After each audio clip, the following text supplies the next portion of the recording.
Welcome, age of vintage society. Some are born with greatness written all over them, like Hedy Lamarr. One woman, too many tales. She was beautiful, intelligent, fortunate, and famous. Her name was always in the news for several reasons: the good, the controversial, funny, and now the laudable. Her creativity was innate and unlimited. I thought her life could have been more explosive if she had been more careful with her choices, but things sadly panned out differently for this great lady. How Hedy Lamarr's controversial bed scene shaped up Hollywood. Make sure to watch the video until the end and leave your thoughts in the comments. If you are new here, join our wonderful community by subscribing to the Age of Vintage channel. Hedy Lamarr no doubt had everything one can think of in a woman. She was sensual and glamorously attractive, with those pin-up looks that had men salivating over her loveliness, and now her brilliance and fame would make her an exceptional Hollywood talent. Hedy Lamarr's story reminds me of the common erroneous belief by early parents that no serious and intelligent person should go into acting, the reason they tried so much to discourage their children from joining the movies, preferring what they describe as a more honourable conventional career. Hollywood's Golden Age movie audience was excited at the time with the beauty and talent of this wonderful lady, as she had the world, or so it seems, at her feet with her stunning gorgeousness, but critics said she blew her opportunity. I was not sure how until the recent revelation about the additional creative side of Hedy. So, like others, I started asking what went wrong. Some think she was a victim of circumstances beyond her strength. Others would blame it on her character flaw, which is normal to humans. Maybe this beauty goddess and silver screen siren, who scandalized showbiz in the 1930s with naked scenes, was just unlucky with her obvious greatness. After escaping from Austria as an ambitious actress who was mainly freeing herself from her German arms dealer husband, Hedy stumbled upon greatness when she landed in Hollywood. Some reports said she fled Vienna and her Fritz Mandel husband because of the looming threat of German invasion, and through railway transport to Paris she entered England. She was lucky to meet Louis B. Mayer, MGM's boss, who was in London on a business trip. Her life is a true reflection of a burning talent who wanted things done and was ready to give back to society as necessary. With 5 marriages and a busy Hollywood schedule, Hedy still had time to brainstorm an idea that would have given her much-deserved credit as a pioneer inventor in the field of wireless communication while she was alive. New knowledge has shown how her ideas may have influenced the development of GPS, Wi-Fi and Bluetooth connectivity. The first time I heard about this, I marvelled at how colourful Hedy's life was, and how much more it could have been if such a fit was projected rather than the pin-ups. Hedy Lamarr's portrayal of the first female orgasm in movies was just one of the funnies that made her career very eventful. Then her never-ending romantic scandals arising from her erratic marriages would keep her intermittently on the front pages of gossip columns. But unlike most of her counterparts, who rose to fame as sex symbols, this sultry beauty is now being discussed for a different reason, far different from her beauty and other things fans used to love about her. Hedy was a scientist. Hedy Lamarr at her time was described as the most beautiful woman in the world by MGM, but that was not the only legacy she left behind. She had 2 badly kept secrets in Hollywood. After she died in 2000, fans got to learn about the jaw-dropping details of things that were never said about Hedy through a documentary, and today everyone would remember this unique talent not only for sex, but as a rare inventor, an excellent lady who was consistently underrated. The raven-haired actress who left humanity at the pleasurable age of 86 penned down in her memoirs that all you need to be glamorous as a lady is to stand still and look stupid. But her life was definitely not driven by stupidity. It's no longer a secret that Hedy and Howard Hughes were romantically together at some point in her life, but what many didn't know is their attraction to each other may just be their common interest in science. Howard loved her inventive mind and would allow her access to his team of scientists, where she further developed her mind. Hedy even said that Howard depended on her. She believed that his airplanes were not as fast as possible, so she premeditated a fresh wing shape for them that was inspired by a book about fish and birds to make them aerodynamic. This is just one of her numerous creativity. I heard that Hedy rejected her MGM $125 weekly contract at the time she was first brought in. That was a woman who knew her worth and was not willing to be pushed around. The beautiful Austrian-born American actress and inventor was born Hedwig Eva Maria Keisler in 1914 in Vienna to Gertrude Keisler and Emil Keisler of Galician Jewish descent. Hedy was raised practicing Catholicism, although she was not baptized. Growing up, little Hedy exhibited curiosity in acting and was fascinated by the cinema. When she turned 12, her beauty and talent were already in the show, as she won a beauty pageant in Vienna. Hedy credited her father for her earliest understanding of how technology works. There is still no record of formal lessons, rather was self-educating herself on ideas and things that got her fancy. The data available shows that a few early ideas that caught her attention in science include traffic stoplight and a tablet that would dissolve in water to produce a gaseous drink, though that one failed. It was Louis B. Mayer who christened her Hedy Lamarr when she signed for MGM Studio in 1937, a name patterned after the studio's silent-era vamp Barbara Lamarr. Hedy in Europe made a film that was too sultry to be associated with MGM's audience's ethical values.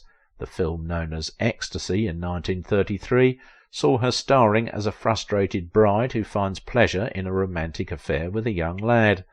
Even as a teenager, Hedy was apparently nude and did what analysts thought was the first recorded movie female orgasm.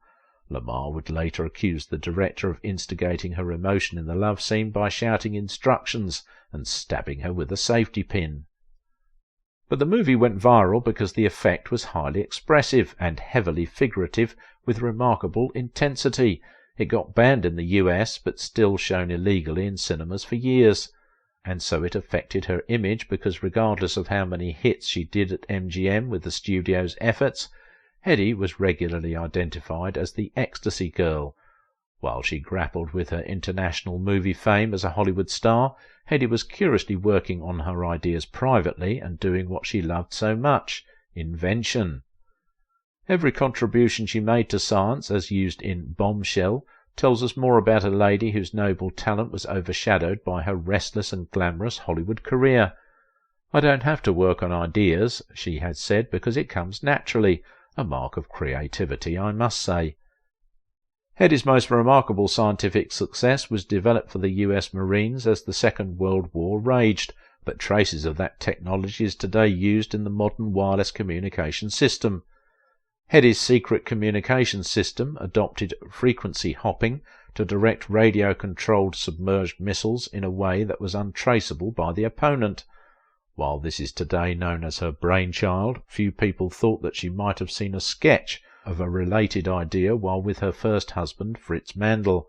Hedy put the idea together with her pal and composer, George Antheil, and the patent filed in 1941 was approved in 1942. US military worked on the idea and later adopted it, but the originator of the idea was given another assignment that is not related to her idea. I learned that Hedy was given advice on where her talent is best needed in the military, to entertain troops with her already established pin-up image, attracting war bonds and funnily selling kisses, instead of pursuing her inventive prodigy. As a result, no one heard about her brave invention until the latter part of her life, when she is nearer to her last days on Earth. What began as a rumour within the late 1990s gained momentum when her obituaries were circulated in 2000. The information subsequently went viral, and today we can conveniently describe Hedy as a scientific inventor. She has also become an icon of women in science, the reason she is today regarded as one of the greatest movie actresses of all time. While she was busy with her Hollywood career and being denied of more important things in her life, the media was, unfortunately, more concerned about the scandalous stories emanating from her love life, especially her terrible marital life, bedevilled with 6 marriages and all ending in 6 divorces. The gentlemen of the press failed to spotlight the other side of Hedy because they were busy with her sultry and fun-loving body. It's even more disheartening to know that the information was made public sometime in 1941. It was reported that the National Inventors' Council had leaked the information to the media, of which a leading media outfit had reported Hedy Lamarr as a screen siren and inventor, and that her invention was secretly withheld by the authority. Her invention was considered of great importance to the national defence programme, yet not much was heard about it as the story was relegated to the background and disappeared from the public eye. It seemed as if there was a secret plan not to highlight the good side of Hedy's creativity against what the tabloid already stereotyped her for, as observed in 1944, when Motion Picture magazine talked about her ingenuity, but did not highlight what it was. What could be described as a costly joke about Hedy would continue even in the later part of her life. More annoying is when a composer of her memoirs decided to make it a fictional, false, vulgar, scandalous, libellous, and obscene write-up that so much embarrassed her that she took legal action against the publishers. She played her movie role diligently with the roles that almost became her second nature, those wonderful shows in Cecil B. DeMille's Biblical, Samson and Delilah in 1949, and her Ziegfeld Girl outing, plus White Cargo to mention, all highlighted those funny displays rather than act, though well portrayed to showcase her European lineage.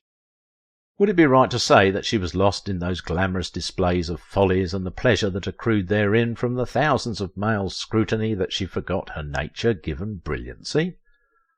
Why is it that no one ever bothered to give a face to her scholastic work?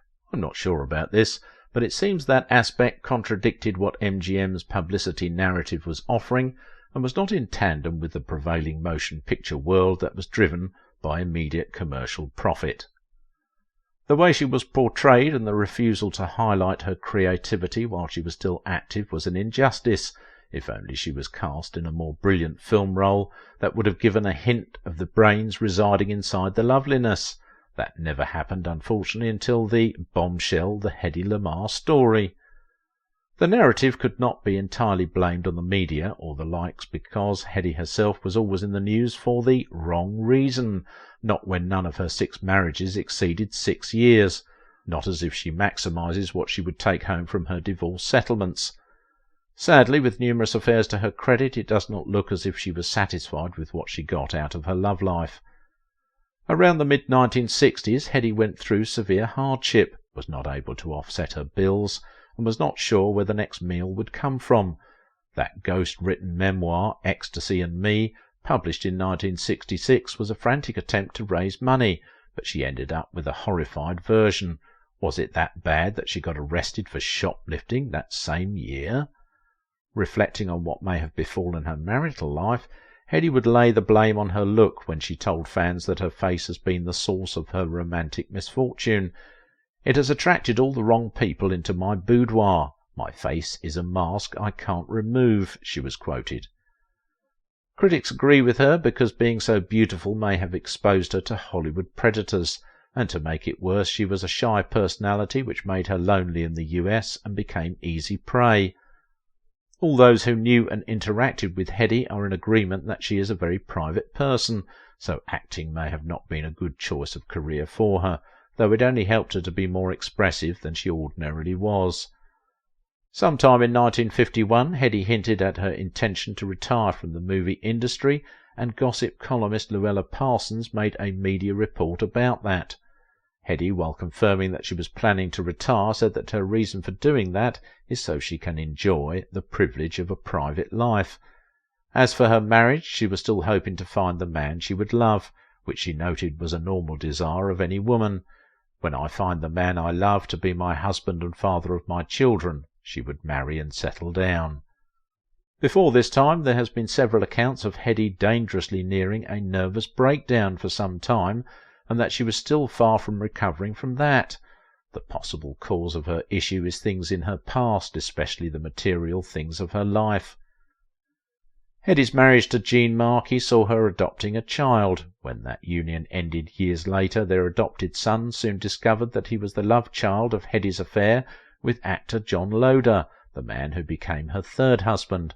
The couple had a daughter and a son, but the union did not also look like what Hedy wanted for a long period.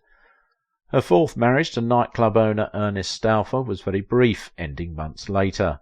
Between 1953 and 1960, Hedy was in another marriage with W. Howard Lee, the Texas oil man.